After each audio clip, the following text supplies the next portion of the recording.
You guys just play some. Do you want to grab a pick now? That can happen. You don't care. You think somebody took the picks off of you? Did you take the picks off? No one, I bet you the Pixies still there.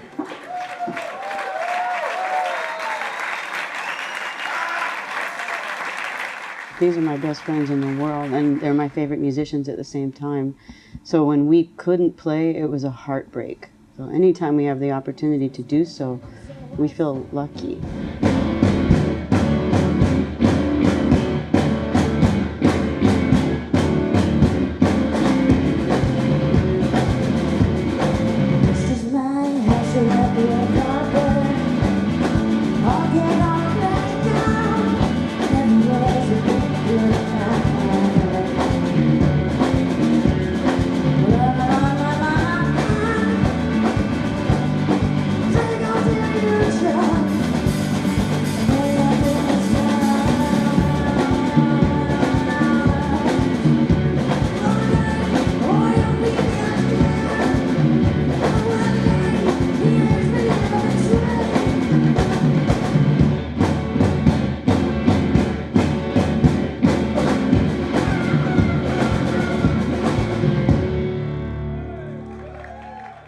We lived this long is sort of impressive. But we didn't change very much. We've been through a lot, but we're not very different people. We don't even sound that different as a band. I don't feel like there's much to look back on because we just kept our world intact. I feel like they forget faster than Americans. I trust Americans to always show up when we play. But in Europe and Great Britain, styles change so rapidly that I never know if anyone's going to remember us from one tour to the next. Americans are very slow and they'll stick around, they'll always come, but I never know. And this time they've been great. They've been showing up. And then I would say on the contrary, I feel like because of that, there is a really like a genuine respect for our history here because it did start here.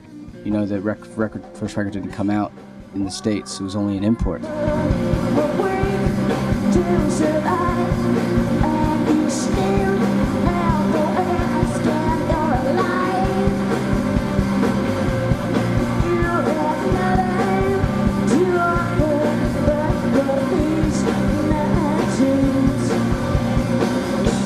We were tiny babies, and we were so homesick that we would sing old folk songs on the van about being homesick after the shows. It was exciting because it was the first time we were all seeing Europe. We had already played in the UK, but it was the first time that both bands were seeing Europe. So that was fun. It felt very strong to be in a position where both bands were sort of different sides of a similar coin, and we had a presentation that was very raw, and that was okay. We weren't supposed to be produced in any way.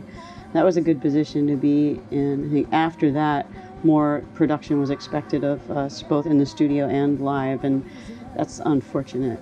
We now much prefer to keep everything lo-fi and raw, and then you can see the muscles working, you can see the human facial expressions. There's no wall between the band and the audience.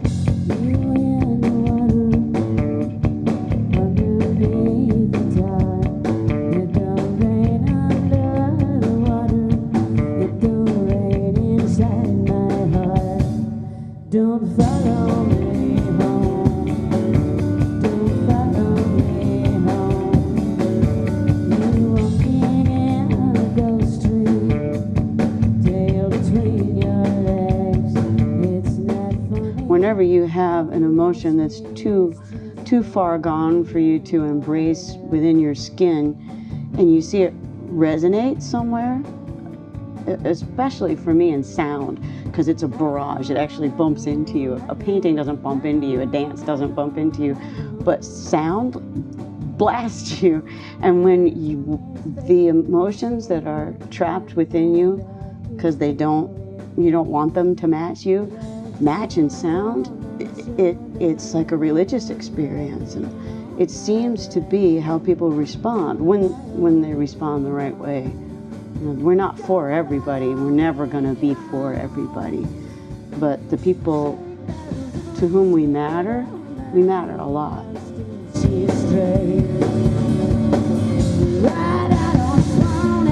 And we just made a record with almost 40 songs on it, because there's nobody to tell us not to make a record with 40 songs on it. There's no record company. And we're about to mix it after this tour. So, you know, if we had decided to say, we broke up, then we couldn't do this tour, we couldn't do that record, there'd be less music on the planet. But for 10 years, we didn't have the money to work. It's just now because of fans, we do again.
Which is about 10% of what we end up doing on tour. But it's sweet, it's romantic that you can live for that 10% of your day and nothing else matters.